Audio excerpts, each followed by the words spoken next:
Votre rendez-vous juridique. Nul n'est censé ignorer la loi avec Avocazur, barreau de Draguignan.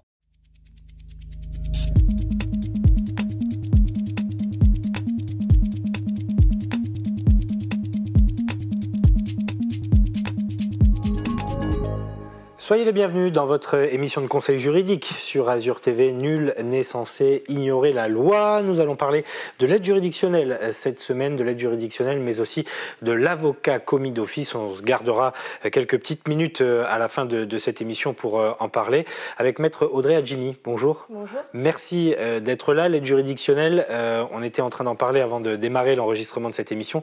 Ça concerne de plus en plus de monde puisque en réalité, ça permet à tout justiciable de bénéficier de l'aide d'un avocat, quels que soient ses revenus. C'est-à-dire qu'il y a un barème et en fonction des revenus de la personne, il peut être aidé pour payer un avocat. J'ai simplifié très rapidement, mais globalement, c'est un petit peu ça l'idée, c'est d'être solidaire et que tout le monde ait droit au service d'un avocat. Oui, effectivement, l'aide juridictionnelle, c'est un mécanisme qui est mis en place pour justement des personnes qui n'ont pas les revenus financiers pour assumer les frais d'un avocat, pour avoir accès à la justice. Donc effectivement, il y a des barèmes et des plafonds qui permettent d'avoir une aide juridictionnelle partielle ou totale.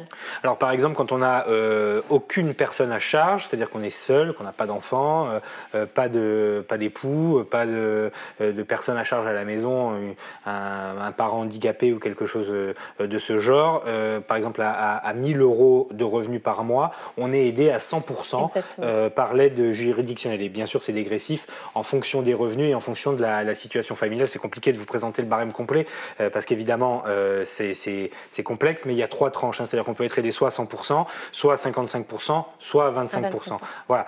Donc là, concrètement, cette aide juridictionnelle, qui peut la demander? Vous nous l'avez dit, c'est en fonction des revenus. Comment ça se passe? Comment on la sollicite, cette aide juridictionnelle? Alors, toute personne physique qui a de faibles revenus peut déposer un dossier d'aide juridictionnelle. Donc, les dossiers d'aide juridictionnelle sont soit téléchargeables sur le site du ministère de la Justice ou en retrait, en point d'accès au droit et dans les juridictions à l'accueil des tribunaux.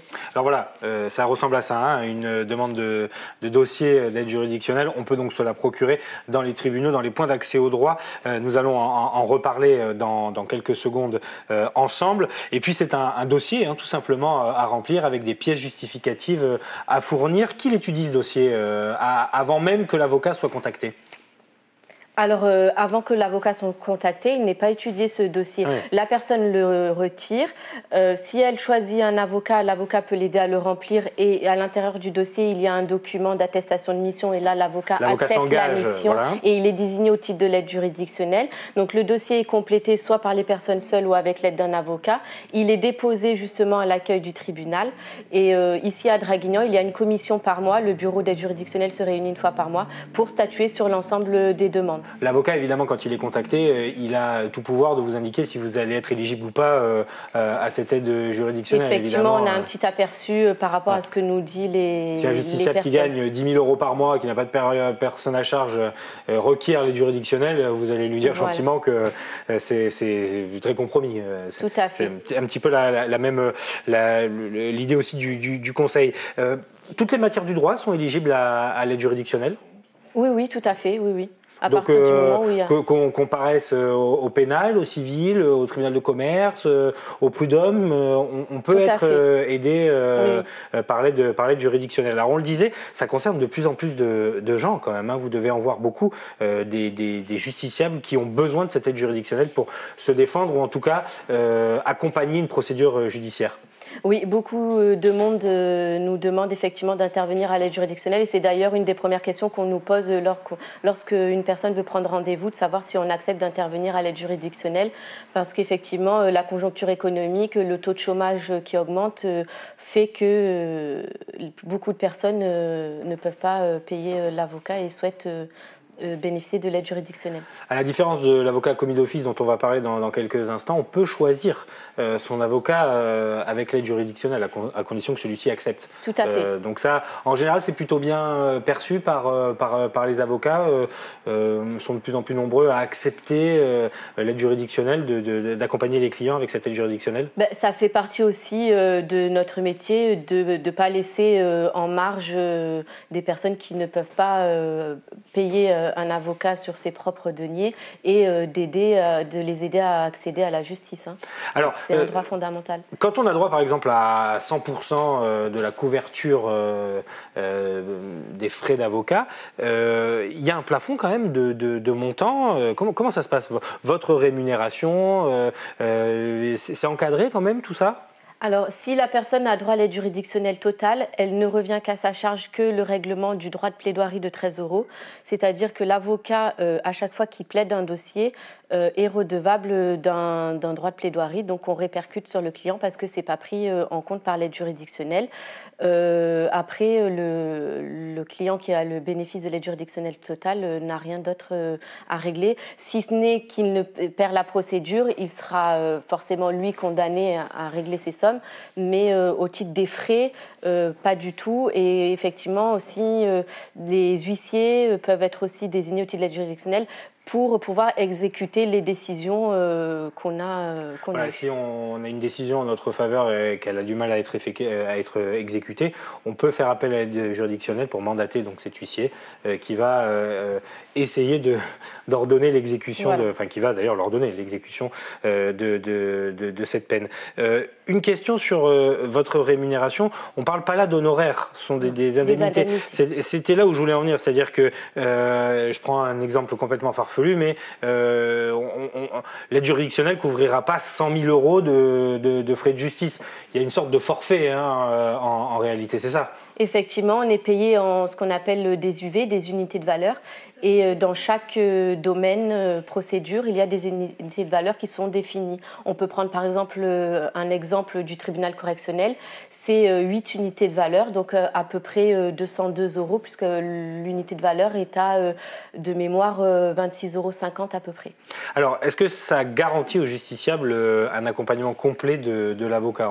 Ça fait partie des questions qu'on peut se poser aussi. Est-ce que ça garantit que l'avocat va étudier sérieusement le dossier? C'est ce que les clients nous disent et ont peur effectivement que ça soit entre guillemets un avocat au rabais, mais on est là effectivement, si on accepte l'aide juridictionnelle, c'est qu'on a accepté de remplir notre mission. Il n'y a pas de difficulté là-dessus. Oui, vous passez le temps nécessaire. Le même temps que pour un dossier pour lequel nos honoraires sont réglés par le client et pas au titre de l'aide juridictionnelle. Tout à fait. Alors voilà pour l'aide juridictionnelle. On peut parler aussi de l'avocat commis d'office, puisque ça aussi, ça fait partie de ces procédures qu'on connaît forcément, surtout via la télévision d'ailleurs, il faut bien le dire. Et il y a pas mal d'idées reçues qui sont véhiculées là-dessus. Donc un avocat commis d'office, d'ailleurs, il intervient quand? Ça se passe comment pour bénéficier des services d'un avocat commis d'office? Alors sur le barreau de Draguignan, par exemple, on a mis en place depuis quelque temps le groupe de défense pénale. Et donc du coup, c'est des avocats qui sont volontaires qui décident de participer à ce groupe de défense pénale. Et donc nous intervenons, puisque j'en fais partie, dans ce cadre-là. Donc c'est pour les personnes qui sont privées de liberté, donc en garde à vue, ou qui sont déférées devant le juge, par exemple, de la liberté de la détention, ou devant un juge d'instruction, ou devant même le tribunal correctionnel, dans le cadre des comparutions immédiates. Voilà, donc là, on peut bénéficier du service d'un avocat. Et ce qu'on peut préciser aussi, c'est que ce n'est pas un avocat gratuit. Effectivement, il y a une légende qui parle d'avocat gratuit et souvent on a des personnes qui errent dans les couloirs ici à la recherche de l'avocat gratuit, mais l'avocat gratuit n'existe pas. Et c'est d'ailleurs bien normal puisque c'est quand même un service important avec un accompagnement sérieux quand on est placé en garde à vue, quand on est déféré en comparution immédiate, qu'on est jugé, tout simplement. C'est quand même des procédures lourdes, donc il faut quand même pouvoir bénéficier d'un service assuré. L'avocat commis d'office aujourd'hui, concrètement, les justiciables, ils font beaucoup appel? Oui, on intervient énormément. Sur le barreau de Draguignan, il y a à chaque fois 2 avocats de permanence par jour qui sont dédiés au groupe de défense pénale. Et effectivement, on est le seul lien de l'extérieur avec ces personnes qui sont privées de liberté. Et c'est tellement rapide, tellement complexe pour appeler son avocat habituel, où on n'a pas forcément le numéro en tête, tout ça, où il est peut-être loin géographiquement et qui ne peut pas intervenir rapidement. Effectivement, on intervient beaucoup dans le cadre des commissions d'office. Si je peux me permettre une précision, dans le cadre des commissions d'office, on n'a pas besoin de remplir le dossier d'aide juridictionnelle qu'on évoquait tout à l'heure, etc. C'est-à-dire ça se fait tout seul s'il y a besoin? La personne qui veut bénéficier de l'avocat commis d'office de permanence, effectivement, on fait la demande auprès des services enquêteurs s'il est en garde à vue ou du tribunal. Et effectivement, nous avons une ligne de permanence et nous sommes appelés dans ce cadre-là. C'est toujours le bâtonnier qui désigne officiellement l'avocat commis d'office. On peut juste dire un mot sur l'accompagnement en garde à vue justement de cet avocat commis d'office. C'est bien souvent le garant aussi du respect de la procédure. Donc c'est quand même très important d'avoir un avocat à ses côtés. Tout à fait. C'est pour ça que le mécanisme de l'aide juridictionnelle et de la commission d'office permettent effectivement aux personnes qui n'ont pas les moyens de bénéficier de l'avocat et d'avoir la protection de leurs droits.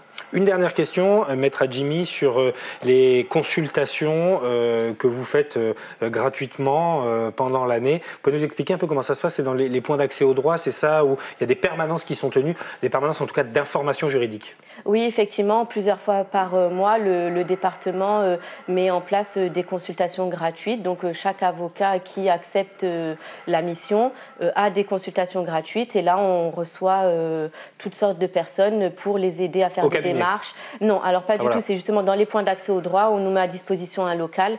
Et pendant une matinée ou une après-midi, on reçoit les personnes qui se sont inscrites pour répondre à leurs questions, les aiguiller dans leur démarche, les aider à faire un courrier, toutes sortes de démarches. Merci beaucoup, Maître Hadjimi, pour toutes ces précisions sur l'avocat commis d'office d'abord, et puis également sur l'aide juridictionnelle qui est de plus en plus sollicitée. C'est important de donner aussi toute cette information à nos téléspectateurs. Merci à vous de nous avoir suivis. On se retrouve très prochainement, vous le savez, sur Azur TV pour un nouveau numéro de Nul n'est censé ignorer la loi.